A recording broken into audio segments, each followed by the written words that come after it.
Unique New York. Trevor Parks. New York. Trevor Parks. Margot, what is this? I look like crap. I got bags under my eyes. My hair's a mess. That's Who bush loves league chicken? right yes, there. you do. I love chicken. How about you? Trevor Parks parked his Pathfinder in Papua New Guinea. They're coming through the back door. Papua. Get the children.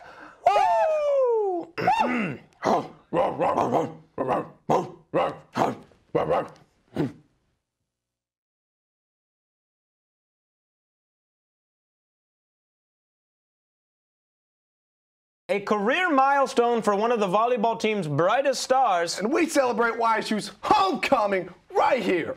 Coming up on the Penguin Rundown.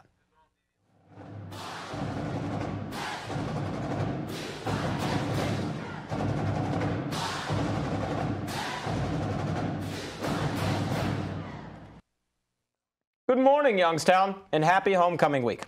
I'm Ron Burgundy.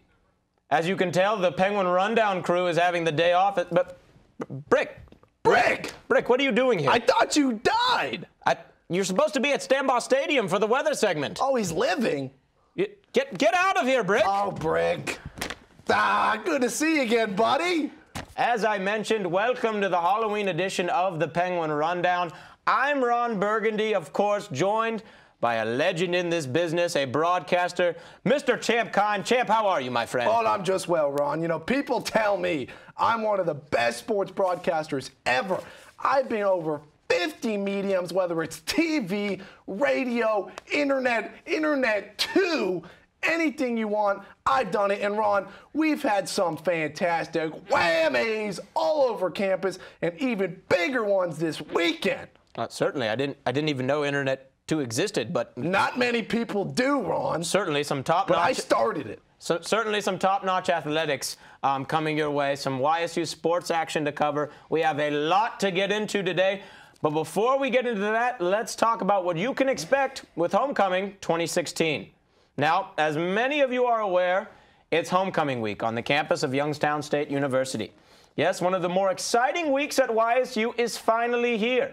Now, events have been going on since Monday, and now we take a look at some of the upcoming events you won't want to miss.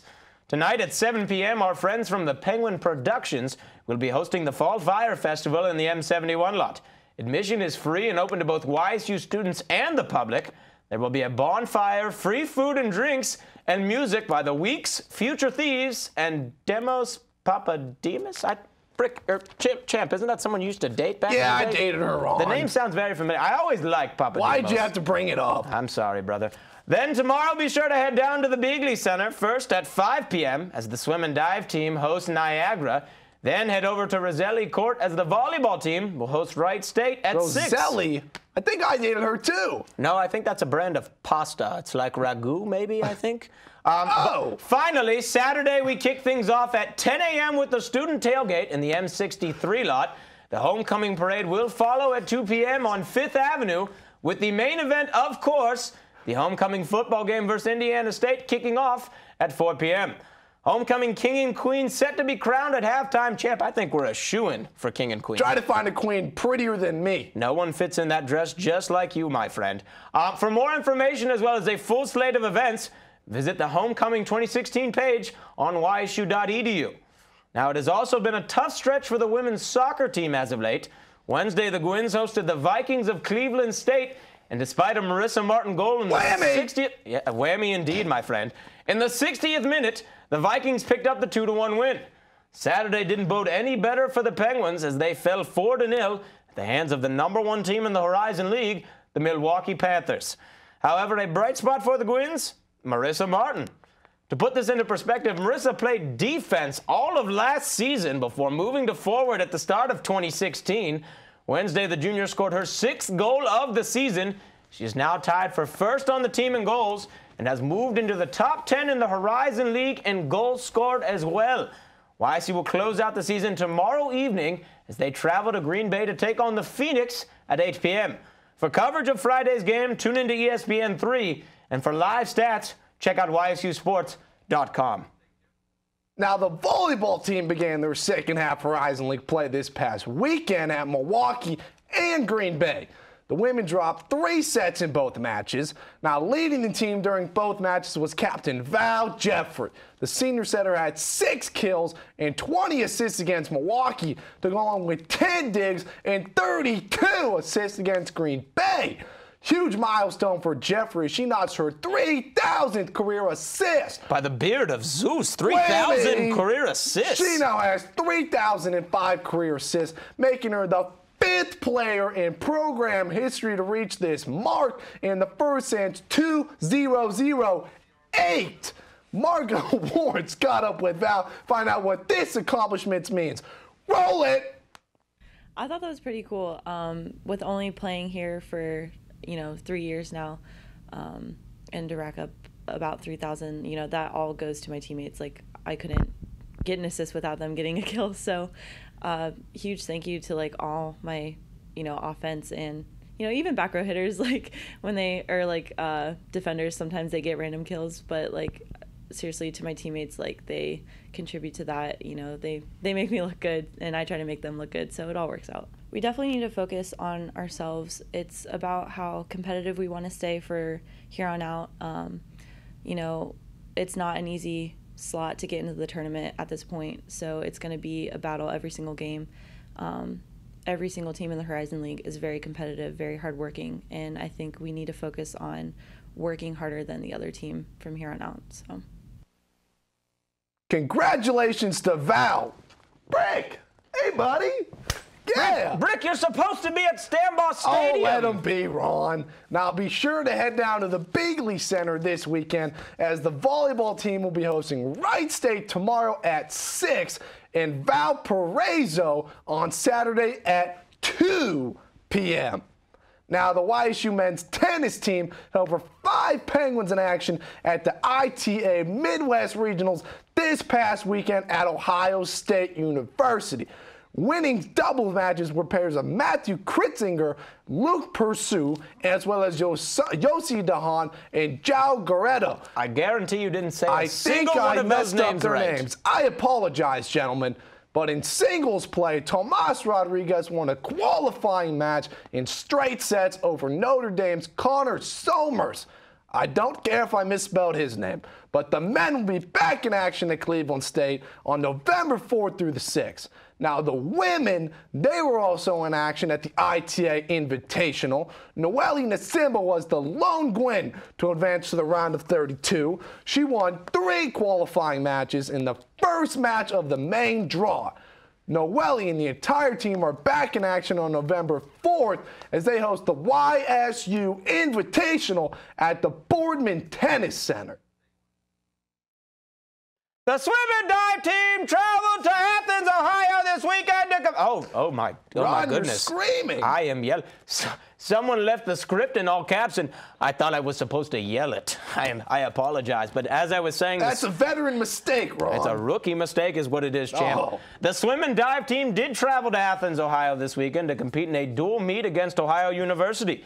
The divers swept the 1-meter dive with Beck Stafford leading the way. The team had 3 different swimmers finish in the top 3 in 3 different events. Good luck to the swim and dive team as they return home this Friday to face off against Niagara at 5 p.m. Tough defense and costly turnovers proved to be too much for the 14th-ranked YSU football team as they fell 24-10 this past Saturday to the 7th-ranked South Dakota State Jackrabbits. I don't like jackrabbits, Ron. I think you need to give the dish another try. It's a little gamey, but nonetheless a phenomenal dish if you cook it with a little salt, butter, and olive oil.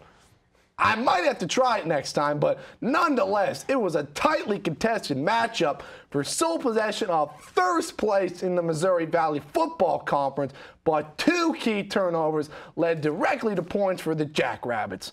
Now, the Penguins will now host the Sycamores of Indiana State. Is that a tree, Ron? I believe it's some kind of spice. I think you put it on pizza, maybe a sandwich or 2. I think I put that on my chicken. That's exactly. I think that's what it is. But kickoff against the Sycamores will be at 4 p.m. in the Ice Castle.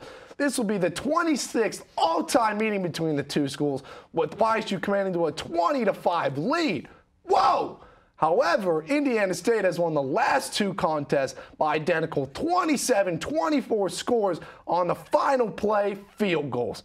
My good pal, John Schiraldi, caught up with head coach Bo Pelini prior to this week's homecoming game to get an inside look at the Penguins' preparation. Roll it! It's been said you learn a lot more in defeat than you do in victory. What did you learn about your team after Saturday's game? Nothing I didn't already know. I mean, I knew that we weren't the finished product yet. It was obvious. There's some things that we need to continue to get better at and work at and make progress. And we're going to do what we need to do to make that happen. Turnovers were a huge key to Saturday's game. Turnovers ultimately led to 14 points. How do you shore up those things in practice and eliminate some of those turnovers and costly penalties? Just keep emphasizing practice better, be more accountable, and just keep stressing it every day. Injuries have been a concern. We know Ricky was banged up. We saw Nate at the tail end of the ball game. What's the health status of this team and some of the key guys like Ricky and Jody going into this weekend? We're fine. We're healthy enough, and you know, the guys. You're going to have your bumps and bruises this time of year, but we're fairly healthy for this time, and you know, you're not going to use that as an excuse. Whoever goes in, but needs to be ready to play. You got. Kickoff is set for, Brick! Brick! Oh. Brick, will you get to Stambaugh Stadium, please? Brick. Again, this is the homecoming game, and both the king and queen will be crowned at halftime. For tickets, call the number on your screen below, 330-941-1YSU, and visit ysusports.com for more information. It's a travesty if Champ Khan doesn't win homecoming queen, everybody. But a key factor in determining the outcome for Saturday's game, the weather. And I don't know how he got over there so quickly, but thankfully, we're joined by one of the best weathermen in the entire business, Brick Tamlin, who's joining us now from Stambaugh Stadium to give us an inside look at Saturday's weather. Brick, can you hear me? No, I can't hear you. Brick, you just responded, which would make me think you can hear me. No. Well, anyways, Brick, what's the weather like over there? Is it windy? Is it cloudy? What can we expect Saturday?